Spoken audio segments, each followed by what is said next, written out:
Tonight's Magha Puja commemorates a day during the first year of the Buddha's teaching career.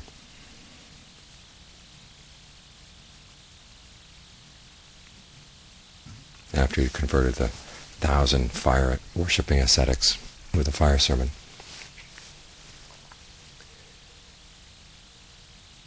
Sariputta, Moggallana, and the 250 followers they had. It was on the afternoon of the full moon day in the month of Magha, which corresponds to February. The 1,250 arahants all assembled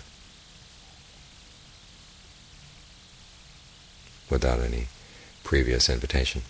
And the Buddha gave them a discourse. It's called the Ovata Patimokkha, which it's one of the few discourses we don't have any record of, exactly what he said. There is a summary which we chanted just now, which covers the main points. And basically the main points of the sermon are the main points of the Buddha's teaching. His listeners were all arahants. They didn't need to hear the Dhamma in order to gain awakening, but they were about to begin teaching themselves. And so the Buddha gave a summary of the main points.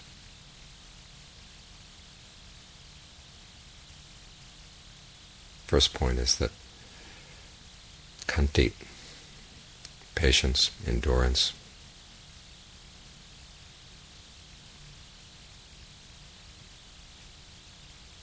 is the foremost energy of the practice.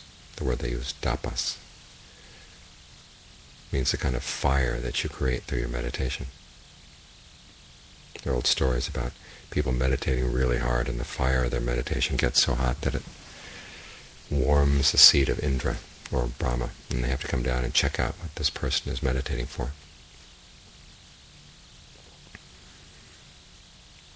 And if the person is meditating for something good, Indra or Brahma would then grant a boon. If it was for something bad, they would do what they could to thwart this person. Well, in our practice, the tapas is the power of the meditation to burn through our defilements, and its patience and endurance is the main power.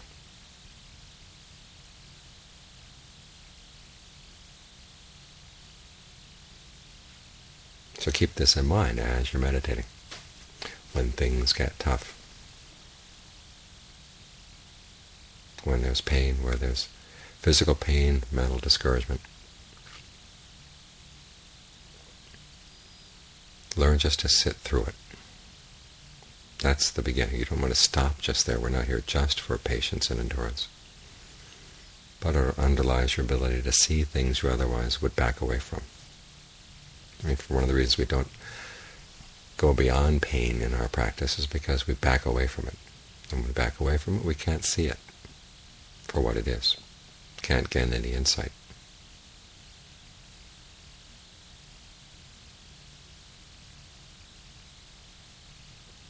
Sometimes you may think, well, just sitting there in pain isn't doing anything at all.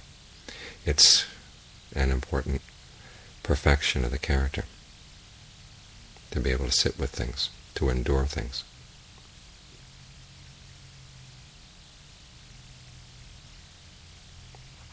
Without it, you keep running into barriers.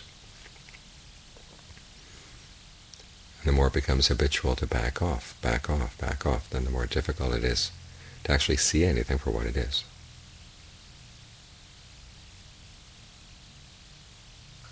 So when things get tough, don't get discouraged. When nothing seems to be happening in the meditation, just stick with it. Watch.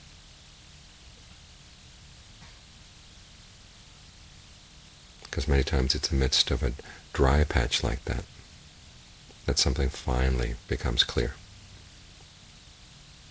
when you least expect it. So learn to develop your powers of endurance. Just learn how to stick with things no matter what's happening. You do your best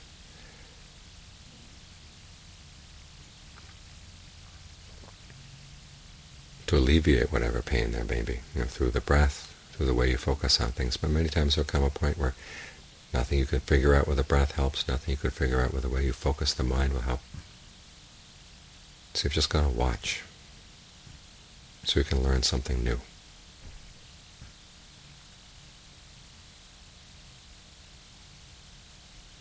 The second point of the teaching was about nirvana. This was the utmost, the Buddha said. He said all the Buddhas say this. There's nothing higher. It's the end of all desires, in both senses of the term. In other words, it's the ultimate object of desire, and once it's attained, there's no need to desire anything anymore. It's not that when you reach it you have to decide, well, do I really like this or not? It obliterates any need for desire, period. Which is why it's foremost.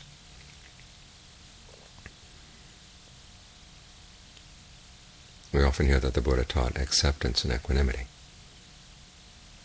Learn how to accept whatever comes up. That is part of endurance, but that's not the goal. It's simply one of the steps in the path. You admit what's happening. You're clear about what's happening.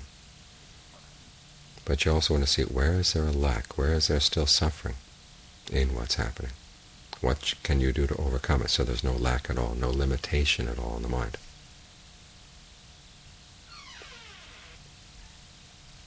That sense of lack and limitation is what gives rise to desire. And what you want to learn how to do is use your power of desire skillfully, so it actually does lead to the happiness that you want.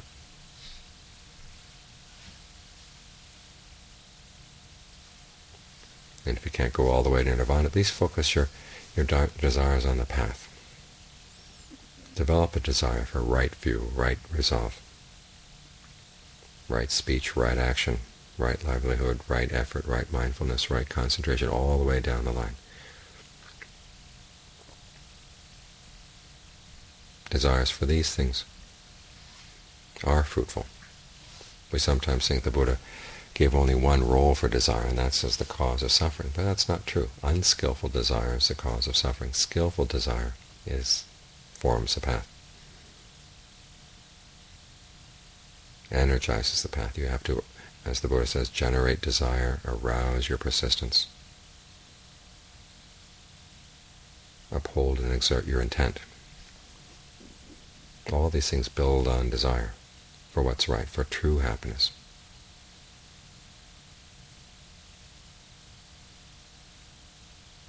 And when all the elements of the path come together, it leads to a glimpse of nirvana. And you see then that even though you haven't gone all the way in the practice, that when you have that first glimpse, you realize that this is the end of all desire. That's why the Buddha said it's foremost.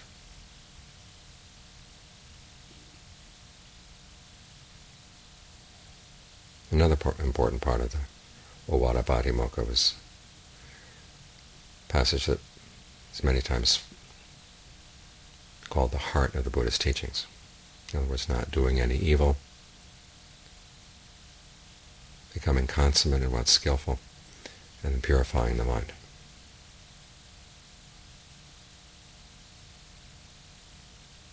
What this comes down to is virtue, concentration, and insight. Virtue, you avoid whatever is harmful to yourself or to other people. The most skillful state of mind, as the Buddha said, is the most skillful thing that you can resolve on, that you can aim for, is bringing the mind to concentration, like we're doing right now. It's based on the resolve to bring the mind above sensual passion. This is why it's also called the heightened mind, because all too often our mind is a slave to sight, sound, smells, tastes, tactile sensations, this thing and the other. We tend to place ourselves below our everyday concerns. And what the Buddha is asking you is to lift your mind above those concerns.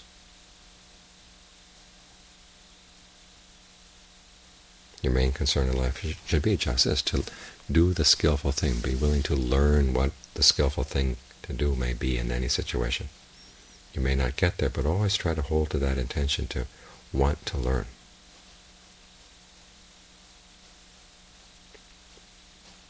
so that the intentions of the mind are always above your day-to-day concerns.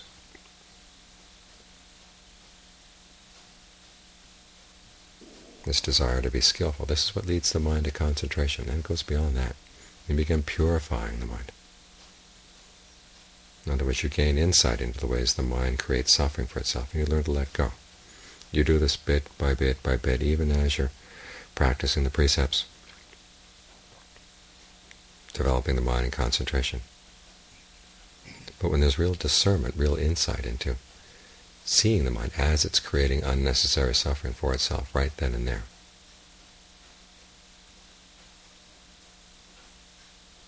seeing that it's suffering, seeing that it's unnecessary, that's all you really need. You let go.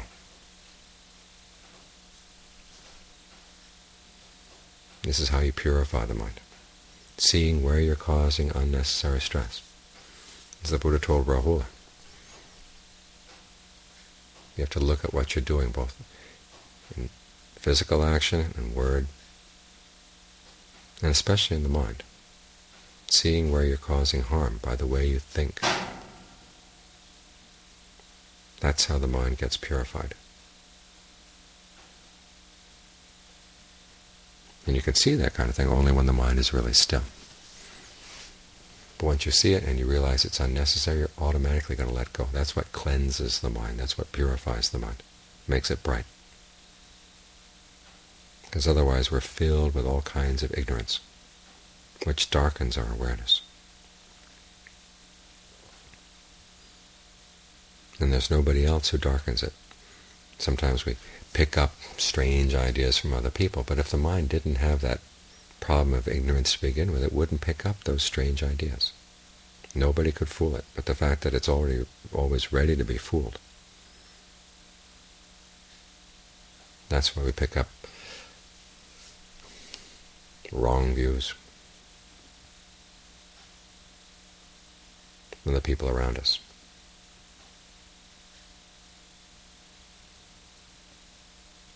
So the fact that we're ignorant is our responsibility. But fortunately we also have good qualities in mind so that we can erase that ignorance. Just by bringing light. Bringing light into where? Bringing light into our intentions, being clear about what we're doing, being clear about the results of our actions on every level, physical action, verbal action, mental action. That's where we have to be clear. Once we're clear of that, it brightens the mind.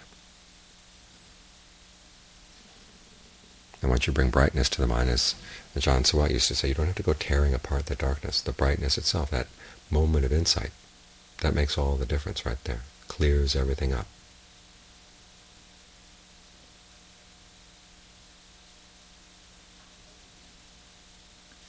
These are some of the teachings that the Buddha gave that day. For his Arahant disciples, it was just a way of reminding them, showing them some of the implications of their experience, because some of them hadn't heard that much of his teaching, and they already gained awakening. So the teaching had to be fleshed out, so put into words, so they could pass it on to other people.